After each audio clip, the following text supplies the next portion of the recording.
Israel's Defense Minister has outlined a plan for the Gaza Strip. Yoav Gallant says his country has no plans to bring Israeli settlers into Gaza. He added that once Hamas is defeated, he believes Palestinians would be in charge of the territory. Now, Hamas is considered a terrorist group by many countries. Meanwhile, thousands turned out in Beirut for the funeral of the Hamas commander who was assassinated there earlier this week. Mourners lined the streets of Beirut for the Hamas number 2, Saleh Arouri, killed by an apparent Israeli drone strike. Israel has not claimed responsibility for the attack, but nonetheless, Arouri is the most senior Hamas leader to be killed since hostilities began on October 7th. The assassination has raised fears that the conflict could escalate. Israel is even preparing for that possibility, staging army drills in the Golan Heights, bordering Lebanon in the north. Today we had a drill up north with the armored corps and the infantry, preparing such an event that if we would need to enter such an engagement with Hezbollah, then we would make sure that we would come out on top. Meanwhile, in the West Bank, Israeli forces remain in the Nur Shams refugee camp following overnight raids. 29 people were arrested in the operation, and the army says it discovered a large cache of weapons being held at a UN-run kindergarten. Inside this loudspeaker, we found a powerful explosive. Other cables led to this explosive, which was hidden behind a curtain. And in Gaza, Israel continued its bombardment of the city of Khan Yunis. The International Red Crescent says its Gazan headquarters was damaged by shelling.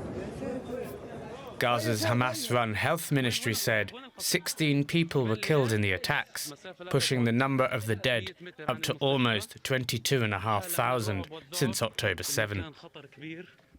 The Prime Minister told a visiting US senator that Israel would stay the course. We're absolutely committed to achieving our war games, that is, destroying our war goals, destroying Hamas, releasing our hostages, making sure Gaza doesn't become a threat again. And for that, we'll apply maximum power with maximum precision everywhere that's needed. US Secretary of State Antony Blinken is about to make another visit to the region in an attempt to lower the temperature. It is in no one's interest, not Israel's, not the region's, not the world's, for this conflict to spread beyond Gaza. With the humanitarian situation in Gaza deteriorating, the world can only watch and hope that that doesn't happen. Let's get more from our correspondent, Tanya Kramer, who's following events from Jerusalem. Welcome, Tanya.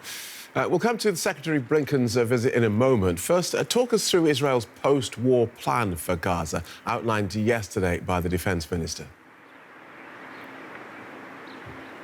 Yes, that's right. Yoav Gallant, Israel's defense minister, outlined a plan, but his office stressed that this is his personal vision. This would have still to be passed through the smaller war cabinet and through the wider security cabinet to become then an official document. So Yoav Gallant detailed what he thinks would be best to go forward. He said in general that the war will continue until all the Israeli hostages that are remaining in Gaza will be released, and until Israel has dismantled all governing and military capabilities of Hamas. But he went also into detail, saying that there will be a phase, the next stage of the war, saying that will be a new combat approach. Apparently he means more targeted approach in the north, and there he's speaking only about the north, because Israel is now focusing also its operations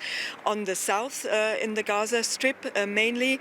And he also talked, without, however, I have to say, detailing what this new military approach actually entails, how it would be different from the current approach. And he talked about the post-war Gaza plans. He said that local Palestinian entities would govern the civilian affairs of Gaza, but it's also very unspecified who he means by that. He didn't talk, at least, about the Palestinian Authority there, it seems, and he also said there would be no civilian presence, Israeli civilian presence in Gaza.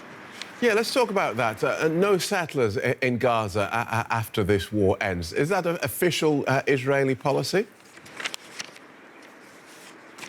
No, I don't think we can talk about an official Israeli policy yet when it comes to post-war Gaza. Again, Yoav Gallant, the defense minister, outlined that he doesn't see a civilian presence in Gaza, likely referring to the possibility that Israeli settlers would be resettled there.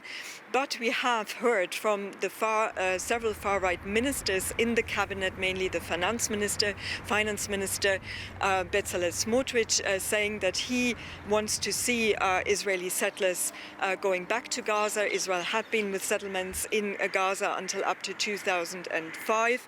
And also we heard from others that they would encourage, as they put it, Palestinians to leave, basically to push out Palestinians from Gaza. So as we looked at this plan from Yoav Gallant, it's not very detailed yet. For example, we don't see whether, when Palestinians would be allowed to go back to the north, where they should go back to. Many are made homeless.